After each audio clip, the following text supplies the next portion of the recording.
Ukraine যুদ্ধে রাশিয়ার পক্ষে লড়াই করতে আরও সৈন্য পাঠাচ্ছে উত্তর কোরিয়া।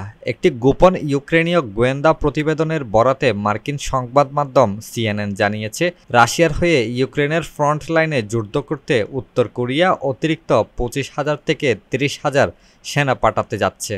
এর ফলে রাশিয়ার পক্ষে লড়াইরত উত্তর কোরীয় সেনার সংখ্যা প্রায় 3 গুণ হতে পারে।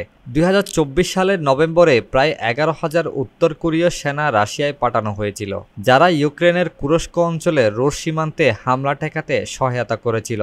ইউক্রেনীয় ও পশ্চিমা গোয়েন্দা সূত্রগুলো জানায় এদের মধ্যে প্রায় 4,000 হতাহত হন। তবু মস্কো পিয়ংইয়ং সম্পর্ক এরপর থেকেই আরও ঘনিষ্ঠ হয়েছে।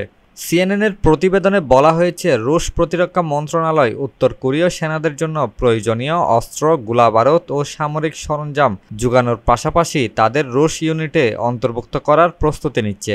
ফ্রন্টলাইনের ইউক্রেন অধিকৃত এলাকাগুলোতে বড় ধরনের আক্রমণে তাদের যুক্ত করা হতে পারে বলে আশঙ্কা রয়েছে।